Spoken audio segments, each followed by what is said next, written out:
Hey all, this video series is a part of training course of SISU Motorsport Endurance team. It's a collection of most common mistakes that are rarely mentioned in other training materials. Based on my personal experience, some adjustments may be necessary for you. Less fluff, more to the point. Let's go. We're talking about telemetry now.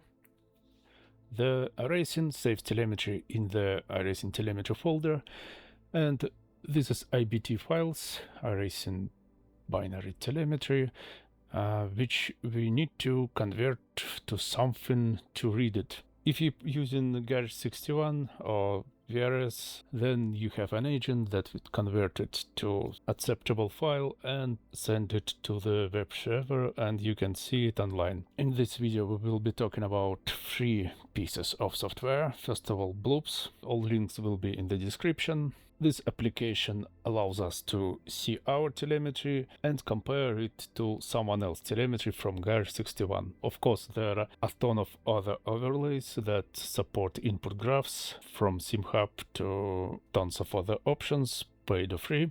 But I'll be showing this one because it's more useful for beginners, as I think. Next, from here we download Mu. Well, telemetry exporter for racing. It converts these IBT files to Motec log files. If you don't know how to use GitHub, download it from here. Click here and click on installer. And we're talking about Motec, of course. You can download it from official site, i2 Pro, 64 bits. Click download, set up all the stuff, and here we go. This is Mu.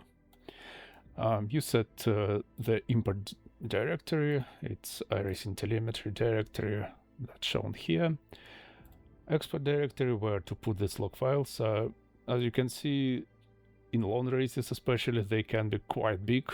So yeah, they take a lot of space. Well, keep an eye on it. And you can remove these files automatically. I'm doing it manually. Okay, when Mu stopped his work, we can open this file in Motec. It's pretty complex software. To open telemetry, you just click on open log files. So yeah, this is log files converted to the Motec telemetry. You can check the setup of the session. It provided not really precisely, because of the nature of IBT files. Anyway, let's compare this log file to this one. We open 2 log files. We take 2 laps to compare. For example, this 7-second lapse is reset button lapse. So ignore him.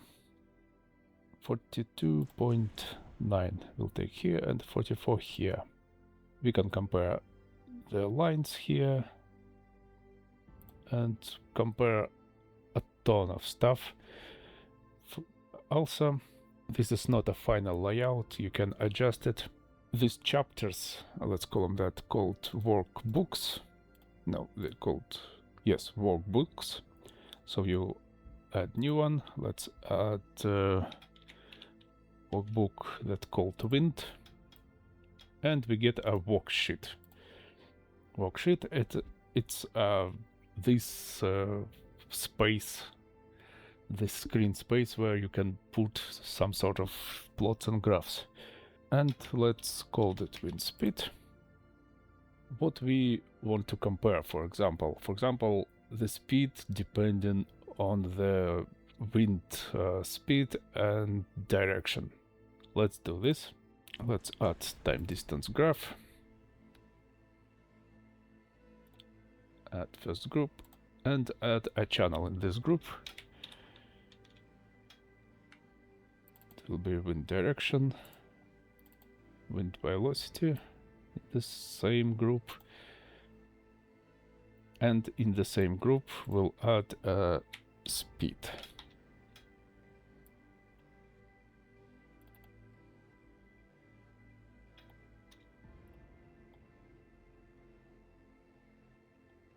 Bam.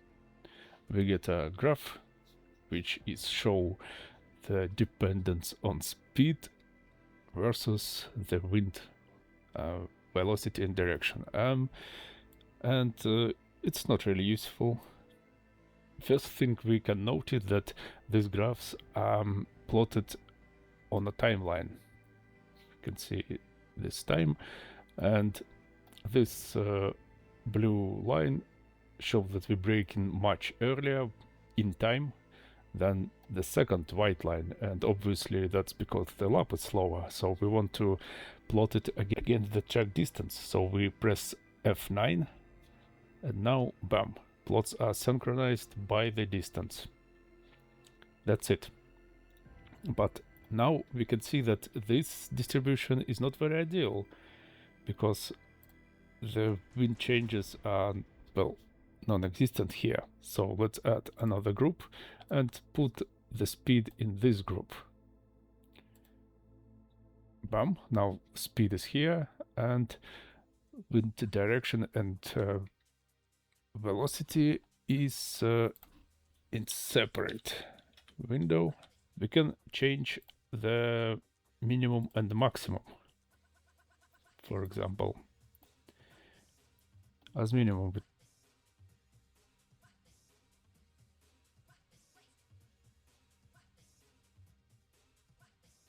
so yes, we plotted this, but it's still rather useless because, well, doesn't give us an idea what's going on here. So shrink this a bit to make a place for example, compass. Okay. We won't use it as a compass, so it will be just a wind direction. And we need a value which gives us this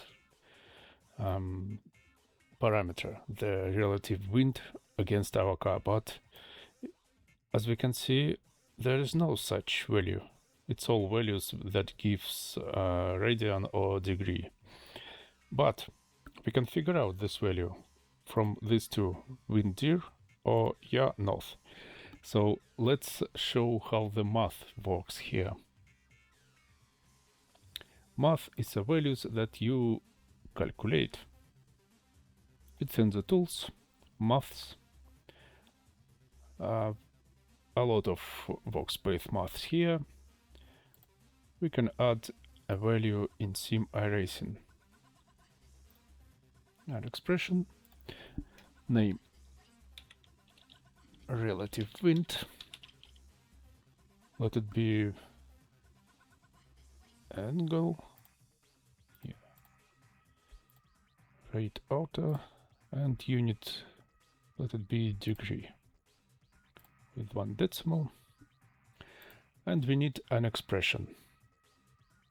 So what the relative wind to the car, we already figured it out. Well, we're placing yaw north,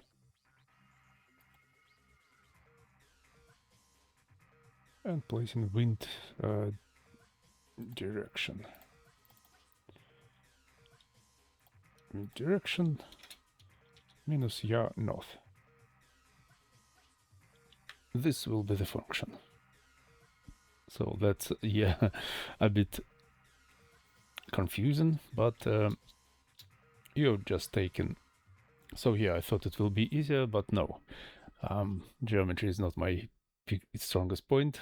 So overall function will be this.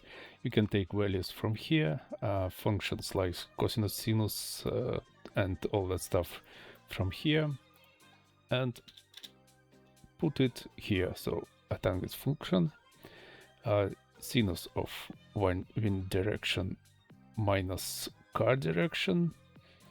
I'm using minus here because wind in iRacing shows not from where it blows, but to where he blows, like an American style. And cosinus of the same difference. And okay, we now have relative wind function. And look at this. white line started out of the Le Mans with the side wind as a colorful lap, but winds are different. So while they were going through the banking, the blue line get more and more headwind, but white line got more and more backwind, and it could get to the speed. Is it because of the wind? Probably. Probably not.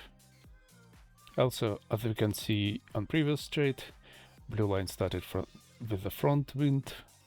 The white was with the front wind for further, but started to accelerate earlier, so it lost the speed before the Le Mans chicane. Was it because of the wind? Well, it's not.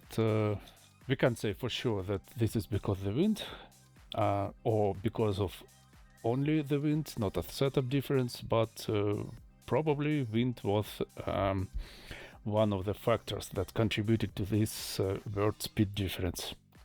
Okay, why I did this? It's to show how to use the telemetry, and you can make your own values, plot your own things, and this is quite powerful instrument to compare your data against the others. But as you can imagine, you have to do all these worksheets yourself because there is no template.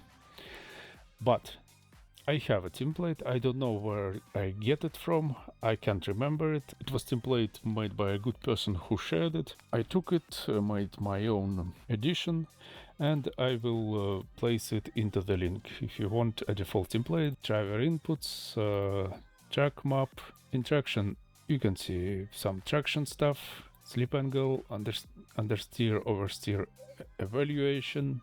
In suspension, you see the suspension work, right heights, dampers, damper histograms, tires, all about tires, tire temps, pressures, detailed temp on every side of every tire.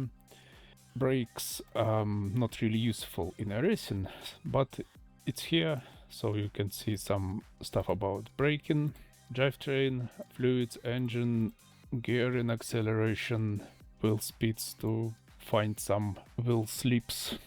So yeah, it's a good starting point for you if you want to use telemetry with Motec.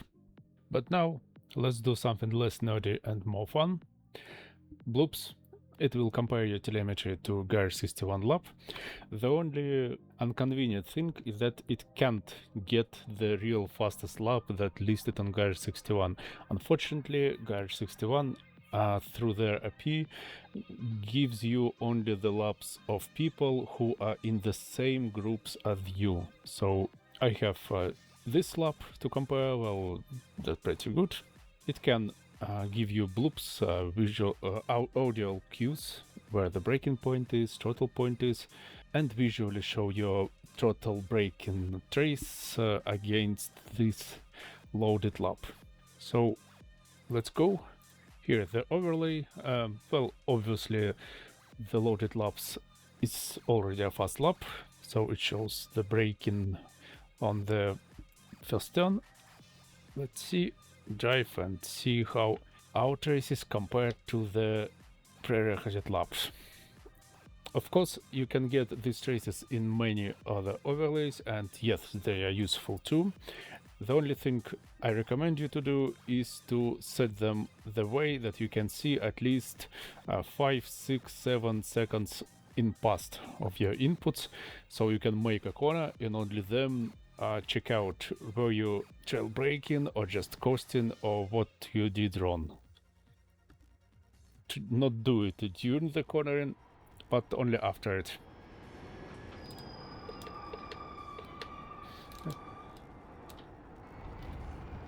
As you can see, I broke earlier here, but standard throttle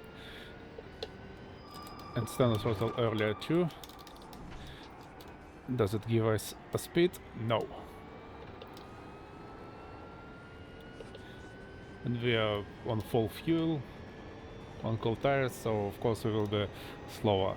But at least we get some references and some real life feedback. You can see, okay, guy braking later, braking earlier, braking harder, braking less, throttle earlier, and all that stuff. And we will discuss the practice in the car and how to practice in the car, where to look, what to check, what is important, what is not important, later in the series, in the last video. Now I only show an instrument.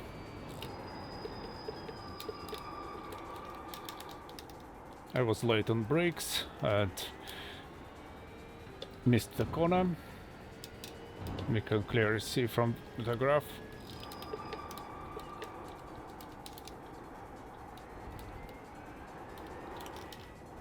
Whew. Slidey.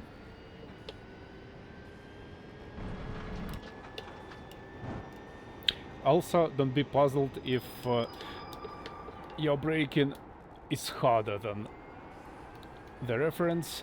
It could be because you are using brakes, but could be just because of different setups.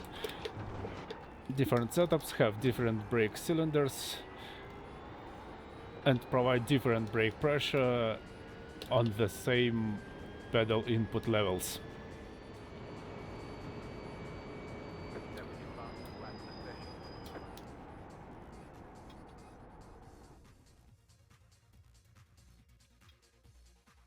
That's how it works, and this is a great tool, of course not for races, but for practice. And that's it. See you in the next episode.